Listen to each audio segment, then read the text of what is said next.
self-care equals self-preservation. Let's break this down a bit, because it's a really important thing to understand. And I still feel that people don't completely get it. I think they get aspects of it.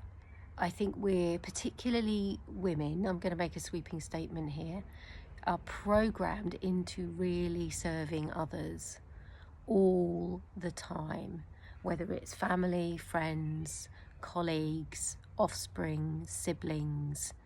I think we have that kind of inbuilt in our DNA. It's part of our nurturing and maternal instincts, because maternal instincts don't just exist around children. You can have those and express those for many things.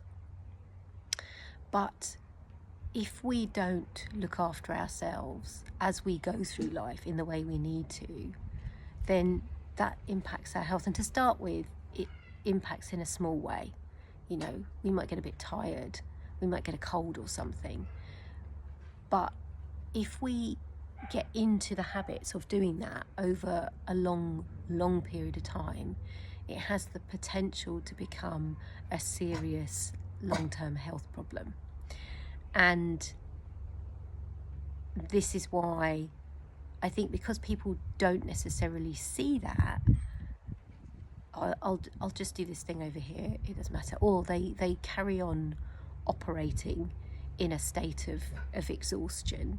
And I think sometimes there's some martyrdom attached to that. Or, I'm totally wiped out, but I'm still going and I'm doing all these different things, sort of thing. There's a martyrdom there. And as someone who's had 2 near-death experiences from serious ill health, I personally don't want to play that game anymore, and I don't think anyone else should. So let's talk about self-care a bit. Now, self-care can be anything from, being in the toilet, shutting the door for 5 minutes, closing your eyes and taking a few breaths, to having a bath with candles, to standing up to someone in the family who is taking advantage of you. I'm just pulling stuff out of the ether here. There's no rhyme or reason to what I'm saying. I'm just throwing examples out there. So self-care can be, doing something nice for yourself, pampering, massages, that sort of thing.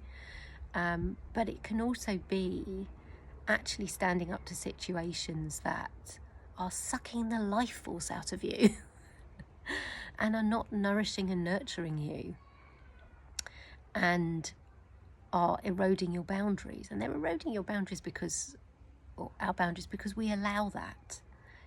I think I'm going to get the Eleanor Roosevelt quote wrong, but I think it was Eleanor Roosevelt who said, no one can, I'm going to get it wrong, but no one can sort of take our energy or affect us without our permission. And that's a really important thing to remember, which we don't always remember when we're losing our shizzle. So it's constantly checking in with ourselves.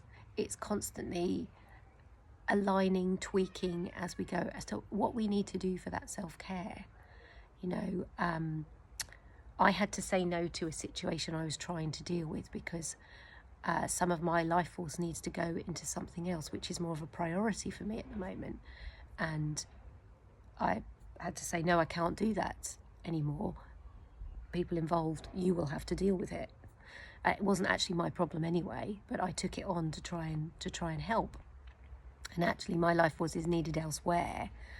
And so I can't do that. So part of the self-care, which is my self-preservation, is saying no in that situation. And it's not being mean, it's just being clear. And, if you are someone who is busy, if you are someone who is, working long hours, and then you're also involved with family or children or whatever, it's really important to understand what self-care is for you, and are you doing it? That's the thing.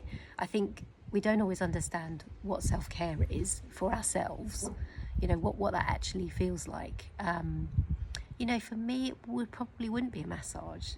That sort of stuff doesn't really do it for me. But if I go for a long walk in nature where there are no other people, that's very nourishing for me.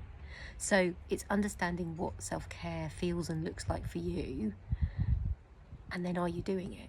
And that may change over time as well, or you may need different things at different times, you know, depending on what you're going through.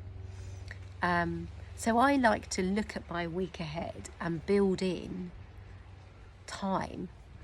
And if I don't build it in, something will happen that will make sure I have that time. And it's so sometimes it starts with just making that agreement with yourself.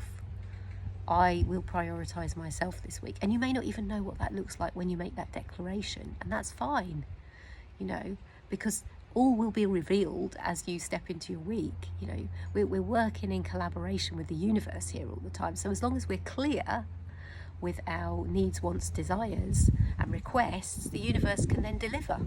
It's when we're not clear that the problems occur. So, homework. What does self-care look like for you, and are you doing it? And maybe, you know, take a look at the week ahead and see where you can put those moments of self-care in to help you along with your week. Okay. And remember, I work one-to-one specifically with women, helping them do this. So if you're struggling with any of that and you need someone to take a look from the outside and help you kind of find that space for yourself, I work in a clairvoyant way. So I use the clairvoyant ability to look at someone's energy field and help them see where there are blocks, what's affecting them being all they can be in the world, and really just enjoying them being themselves in the world. So if you need that kind of help, drop me a message. Otherwise, go and look at self-care for you, and are you doing it? Have a good day. Bye.